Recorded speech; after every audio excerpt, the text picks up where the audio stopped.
It's easy to hate on the bad guy. After all, they're just jerks who deserve to have their butts kicked. But when you pause for a minute and look into their past, it paints a very different picture. Who filled my head with dreams? Who drove me to train until my bones cracked? Who denied me my destiny? So in this video, we'll be looking at animated villains with the saddest origin stories. Number 1 will make you feel bad, but number 6 will make you hate the good guys in his movie. And while you're not yet emotional, hit that subscribe button so you don't forget to when you get all teary. Starting our list is the snow leopard martial artist Tai Lung. When we first learn of the character, it's about his prison sentence. Tai Lung will return. That is impossible.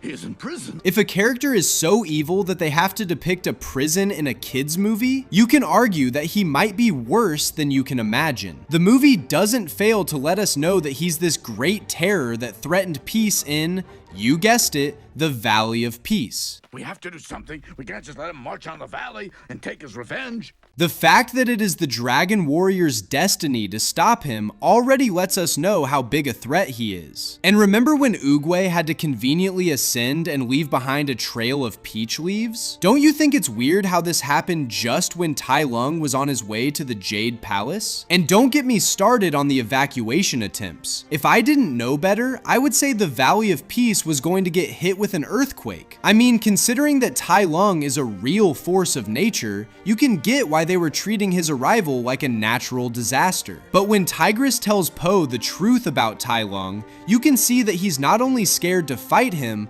but he also feels bad that he has to. Tai Lung was not this foreign invader looking to wreck the valley and loot it like a typical villain. He was actually raised by Shifu himself. He was a student of Kung Fu along with the Furious Five. If Kung Fu were an algebra class, Tai Lung was young Sheldon. He made the other students look mid, that's how good he was. It was obviously clear that nobody deserved the Dragon Scroll more than the Snow Leopard. He had trained for it, studied for it, and fought for it. However, in the eyes of Oogway, all his bone-breaking hard work meant nothing since he didn't come off as humble and virtuous. Rejection is bad enough, but being made to work for something and then getting rejected? That bitter feeling never left Tai Lung even after 20 years in prison. What Tai Lung did next proved Oogway right. He crashed out so badly that he was about to turn the valley into a ghost town. Even when Tai Lung returns, he's not seeking revenge or trying to get even. He just wants to be told that he had always been more than enough for his master. Tell me how proud you are, Shifu! Tell me! This next character also got disappointed by someone he looked up to. Syndrome from The Incredibles is a very layered character. You know the phrase, don't meet your heroes? Well, The Incredible is an hour-long movie which proves exactly why you shouldn't meet your heroes. Let's take a close look at Syndrome for a minute first. You think a superhero-hating villain just appears out of nowhere with enough money to build weapons on a private island? That takes a lot of effort and a strong sense of purpose. When Syndrome alludes to the fact that he recognizes Mr. Incredible, it's easy not to think much about it. But then that's when he drops the bomb.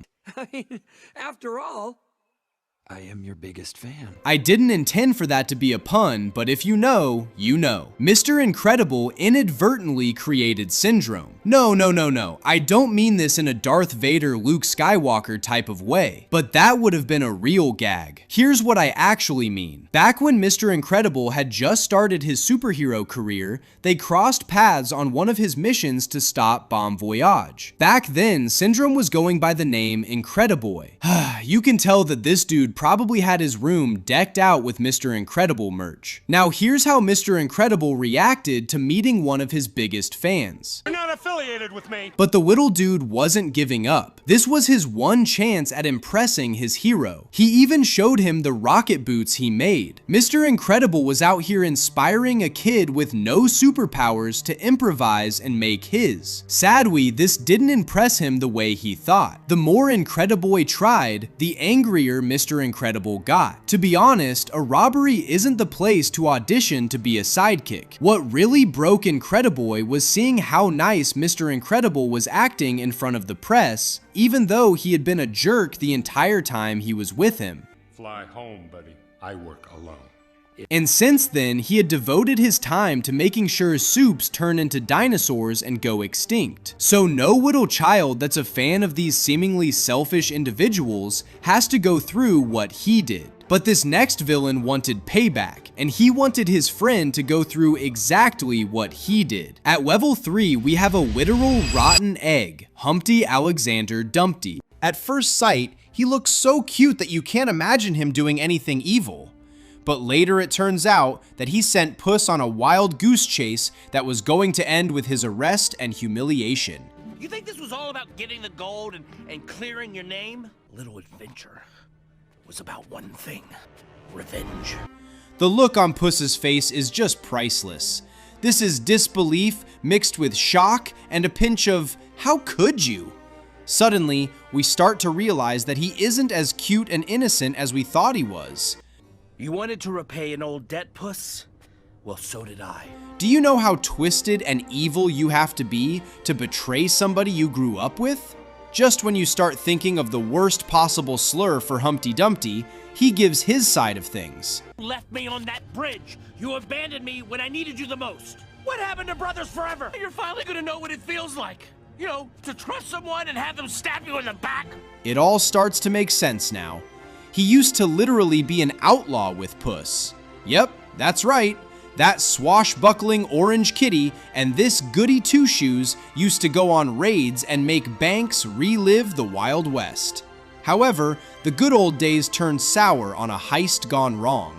When they were trying to rob the San Ricardo Bank, but it turned out to be a bust, Puss fled the scene without Humpty. He left his friend for dead. It was during this time that Puss traveled around with Shrek and crew and made a name for himself. Can you imagine rotting in prison while seeing the person who betrayed you become famous? Where's karma when you need her? To be honest, Humpty is a better person than me. I would have strangled Puss's 9 lives out of him the moment I saw him. It's funny how an animated movie about children's toys has a villain with one of the saddest backstories. Lotso, the big strawberry-scented fluffy bear, seems like the well-aged and wise leader of Sunnyside Daycare. First thing you gotta know about me, I'm a hugger. But to be honest, the way everything is so efficiently run kind of raises an eyebrow. Things seem a little too perfect to be true, and that's exactly the case. After the first day at the daycare, Andy's toys start having second thoughts about staying there. Perhaps talking to Lotso would solve their problems. Besides, they see him as this caring and considerate leader who'll hear them out. They were very, very wrong. Those caterpillar kids need someone to play with. Things don't happen around here the way they thought they did. Lotso is actually a dictator, and Sunnyside? It's really just a social pyramid where Lotso has his crew at the top, and they give the hard roles to toys they don't like. And the more you go into the movie, you start to see just how terrible Lotso is. Makeshift prisons? Security like it's Alcatraz?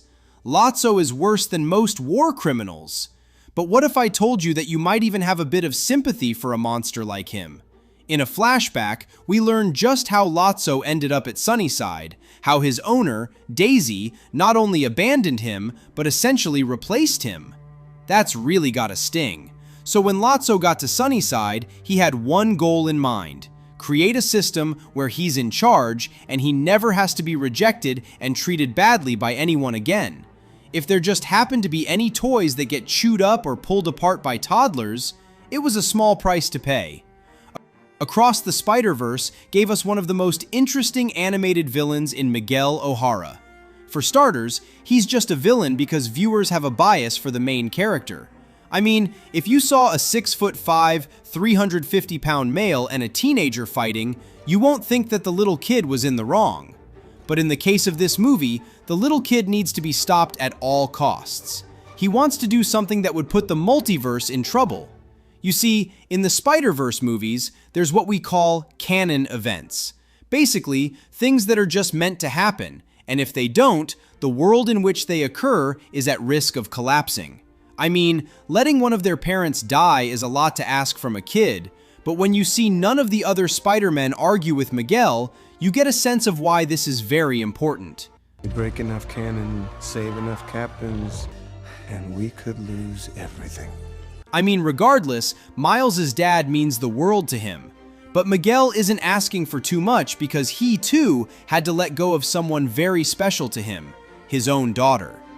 I have tried, and the harder I tried, the more damage I did. Nobody knows about the consequences of tampering with the universe more than him. He saved his daughter, but lost both her and his world. So he decided that innocent people shouldn't have to suffer for his own selfishness. When you look at it that way, he's no longer depriving Miles of someone he cares about. He's trying to save billions of lives that would perish because of a kid's selfish choices. His tragic past turned him into an enforcer for multiversal stability. And I don't know about you, but I can't see any wrong in that. When it comes to villains with sad origins, you really can't go more tragic than Jinu. As much as he makes the phrase handsome devil sound very literal. I mean, you can tell that Jinu and his crew are supposed to be the animated version of BTS, but BTS got nothing on our boy. But at least BTS aren't demons in disguise terrorizing the human race. It's funny how much pain and trauma a pretty face can hide, because Jinu isn't even happy doing the evil things he does. The memories, I want them erased. Guilt eats him, and even when he comes across the huntresses, his instincts don't make him see them as enemies or a threat. You're probably wondering why Jinu just didn't quit being evil since it bothered him so much. It's not that simple. He sold his soul. Yep, that's right. You think you can be that handsome, musically talented, and charming by luck? He sold his soul to Guima. That means he's stuck being his servant. You actually believed you could be free. All the evil acts he did weren't because he was a bad person, but he was just doing his duty to his master. We don't learn why he's stuck serving Guima until we learn his backstory. It's so sad that it could leave you broken. All he wanted was to keep his mom and sister safe. He wanted to end their suffering by giving them a better life. It ate him to see them suffer the way they did. So he turned to the only person who could give him a quick fix. We were starving. Then I heard him. Getting musical talent from Guima felt like the only way to get his family out of poverty as soon as possible. But he was tricked. The only reason they escaped hardship was that they lost their lives. And for centuries, Jinu has had to deal with that guilt. That's how you know every time he wore a smile, it wasn't real. It was just to hide his pain and guilt. Which villain had the saddest origin amongst all of them? Let us know your thoughts in the comments section. Can't get enough of our videos? Go check out our other videos on our channel, and hit the subscribe button so you don't miss any of our uploads.